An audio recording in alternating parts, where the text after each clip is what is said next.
بسم اللہ الرحمن الرحیم۔ ناظرین، پی ٹی آئی کو مشکل وقت میں جو لوگ چھوڑ کر جا چکے تھے اور اب حالات میں بہتری دیکھتے ہوئے اب پی ٹی آئی میں واپس آنے کے لیے وہ پر پھڑپھڑا رہے ہیں، اور اس میں فواد چودھری شامل ہیں، اس میں عمران اسماعیل شامل ہیں، اس میں علی زیدی بھی شامل ہیں۔ اور آپ نے دیکھا ہوگا کہ آج کل سوشل میڈیا پر یہ تینوں کافی پوڈ کاسٹ وغیرہ بھی کر رہے ہیں اور سوشل میڈیا پر کافی وائرل ہو رہے ہیں۔ اس میں کوئی شک نہیں ہے کہ 9 مئی کے واقعات کے بعد جو حالات بنے اس کو برداشت کرنا ہر انسان کے بس کی بات نہیں تھی، اور جس میں علی زیدی نے کہا کہ یار ہم جنگجو تھوڑی ہیں، ہم تو سیاستدان ہیں۔ ہر انسان کی ایک قوت برداشت ہوتی ہے اور وہ کبھی بھی ٹوٹ سکتی ہے، اور کچھ لوگ برداشت کر گئے اور کچھ نہیں کر پائے۔ اور ساتھ ہی ساتھ ان سے جب یہ سوال کیا گیا کہ اگر دوبارہ سیاست میں آنے کی کوشش ہوئی تو کہاں جائیں گے، تو علی زیدی کا کہنا تھا کہ دوبارہ اگر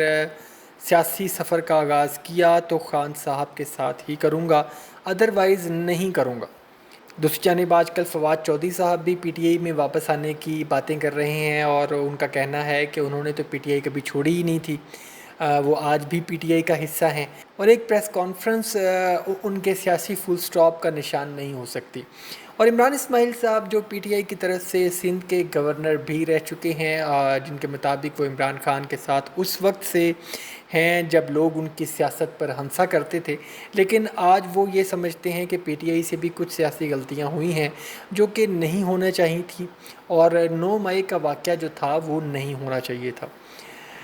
بہرحال یہ تینوں جو افراد ہیں وہ پی ٹی آئی میں شمولیت کے خواہاں ہیں، لیکن فی الوقت جو پاکستان کی جو اس وقت موجودہ قیادت ہے ان کے واپس آنے کے حوالے سے کافی مخالف دکھائی دے رہی ہے، لیکن بہرحال جو فیصلہ جو ہے وہ بانی P T I Imran Khan صاحب کا ہی ہوگا۔ اور ناظرین، اگر آپ دیکھیں تو خان صاحب نے بھی اپنی سپیچ میں کہا تھا ایک دفعہ کہ پی ٹی آئی جن مشکل حالات سے گزر رہی ہے ان کو برداشت کرنا ہر انسان کے بس کی بات نہیں ہے، اور اگر کوئی شخص دباؤ میں آ کر ڈر کر پی ٹی آئی کو چھوڑ رہا ہے تو مجھے اس سے ناراضگی نہیں ہے، لیکن حالات کبھی بھی ایک جیسے نہیں رہتے، اور حالات کا رخ تبدیل ہوتا رہتا ہے، اور سیاست کا رخ بھی تبدیل ہوتا ہے، سیاسی ہواؤں کا بھی رخ تبدیل ہوتا ہے، اور سیاسی ہواؤں کا رخ تبدیل ہونا شروع ہو چکا ہے، اور عدلیہ سے انصاف کی آوازیں پی ٹی آئی کے حق میں آنا شروع ہو گئی ہیں۔ الیکشن ٹریبیونلز بحال ہو گئے ہیں اور حلقے کھلنا شروع ہو گئے ہیں، انصاف کے معاملات اب پہلے سے بہتر صورت اختیار کر چکے ہیں، اور اعلیٰ عدلیہ کے ججز نے بھی دباؤ قبول کرنے سے صاف انکار کر دیا ہے۔ اور میں سلام پیش کرتا ہوں ہائی کورٹ کے ان ججز کو جنہوں نے ایجنسیوں کے پریشر میں اور انفلوئنس کے خلاف آواز اٹھائی، اور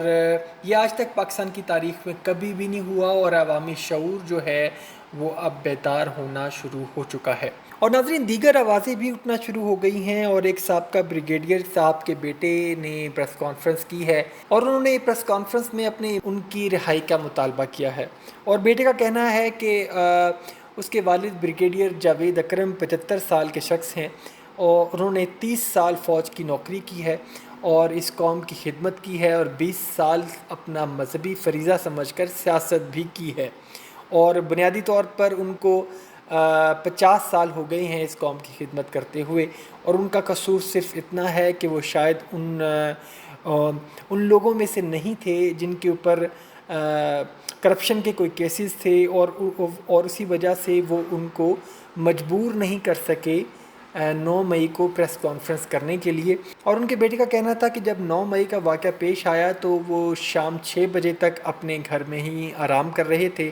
اور ان کو دل کی بیماری کا مسئلہ تھا، اور ان کے بیٹے کا یہ بھی کہنا تھا کہ یہ ان کا بنیادی حق ہے کہ وہ عدالت میں اپنی بے گناہی کو ثابت کریں، کیونکہ ایک جمہوری ملک تب تک جمہوری ملک نہیں بنتا جب تک وہاں قانون کی بالادستی نہ ہو۔ اس کے علاوہ میاں عباد فاروق پی ٹی آئی کے جو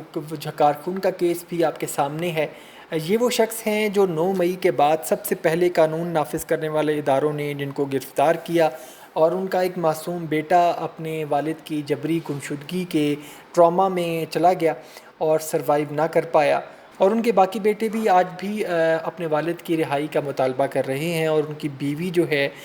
وہ اپنے بیٹے کے چلے جانے اور اپنے ہسبینڈ کی گرفتار ہونے کے بعد ایک شدید ٹراما سے گزر رہی ہے۔ اور اس کے علاوہ بہت سارے کیسز ہیں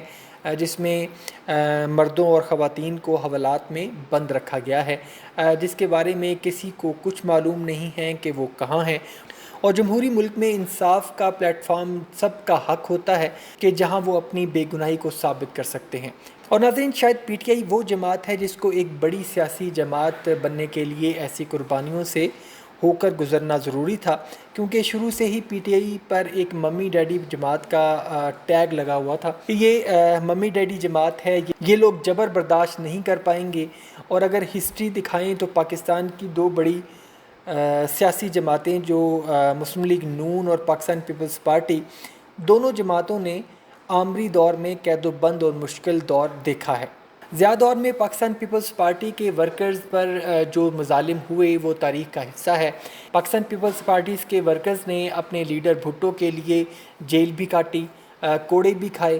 اور وہ جماعت آج بھی پاکستان کی سیاست کا ایک بہت بڑا حصہ ہے، وہ ختم نہیں ہوئی۔ اور 1999 کی بغاوت کے بعد جب امیر جنرل پرویز مشرف نے مسلم لیگ نون کی حکومت کو ختم کیا تو نون لیگ کے تمام سیاسی ورکرز نے جیلیں کاٹیں، کئی سال تک جیلیں کاٹیں، ٹارچر برداشت کیا۔ مختوم جاوید ہاشمی اور خواجہ سعد رفیق اور دیگر مسلم لیگی لیڈرز نے اپنی پارٹی کے لیے وہ سب کچھ برداشت کیا، جس کے بعد انہوں نے سیاسی بقا حاصل کی۔ اور ایک بڑی پارٹی بننے کے لیے اب وہ وقت پی ٹی آئی پر آیا ہے، اور پی ٹی آئی کے لیے یہ وقت بھی کٹ جائے گا، لیکن پی ٹی آئی ویسے کہ ویسے ہی برقرار رہے گی۔ اور یہ وہ قربانیاں ہیں جو کسی بھی سیاسی پارٹی کو بڑی سیاسی پارٹی بننے کے لیے دینا پڑتی ہیں۔ اور وہ وقت دور نہیں ہے جب پی ٹی آئی کے لیے بھی کالے بادل چھٹ جائیں گے اور نئی صبح کا آغاز ہوگا اور پاکستان تحریک انصاف سرخرو ہوگی۔ اور جس دن عمران خان رہا ہو کر پاکستان کی سیاست میں دوبارہ قدم رکھے گا تو ملک کا سیاسی دھارا تبدیل ہو جائے گا، اور اس بات کا اس حکومت کو بہت اچھے سے اندازہ ہے۔ اور اسی لیے لوگ یہی چاہتے ہیں کہ اپنے سروائیول کے لیے خان صاحب کو جتنا یہ اندر رکھ سکیں یہ رکھیں۔ اور پی ٹی آئی کی وکلا ٹیم اور دیگر صحافی حضرات جن کی عمران خان صاحب سے جیل میں کئی بار ملاقاتیں ہو چکی ہیں، وہ یہ بتاتے ہیں کہ خان صاحب جیل میں پہلے سے زیادہ مطمئن نظر آ رہے ہیں، ان کی سیاسی سوچ تبدیل ہو گئی ہے، دین کے ساتھ وہ مزید جڑ گئے ہیں، اور شاید ایسا لگتا ہے کہ وہ جیل سے ابھی فی الوقت خود ہی باہر نہیں آنا چاہتے، کیونکہ ایسا نہیں ہے کہ ان کو آفر نہیں ہوئی۔ عمران خان صاحب کو کئی دفعہ آفر کی گئی، لیکن خان صاحب جو ہیں وہ ہر قسم کی آفر کو ٹھکرا چکے ہیں۔ خان صاحب کی ایک بات جس پر ان کے دشمن بھی رش کرتے ہوں گے وہ ہے ان کی کمٹمنٹ،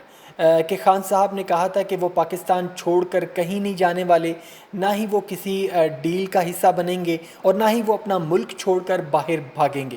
یہ اس کا ملک ہے اور اس ملک کے لوگ اس کے اپنے لوگ ہیں۔ اس ملک کی ترقی کے لیے، اس ملک کی بقا کے لیے اس نے اس ملک میں رہنا ہے۔ تو عمران خان نے اپنا یہ قول ثابت کیا ہے، وہ بھاگا نہیں، وہ ڈرا نہیں، اور شاید یہی بات عمران خان کو سرخرو کرے گی، کیونکہ حکومت نے کوئی ایسا حربہ نہیں چھوڑا کہ جس سے وہ عمران خان اور اس کی پارٹی کو توڑ سکیں۔ سب کچھ ہو چکا ہے، ہر حربہ استعمال ہو چکا ہے، لیکن خان نہیں ٹوٹا اور نہ ہی وہ ٹوٹے گا۔ ابھی تک کے لیے اتنا ہی ناظرین، ملتے ہیں اگلی ایک نئی اپڈیٹڈ ویڈیو میں۔ اپنا بہت سا خیال رکھیے گا۔ اللہ حافظ۔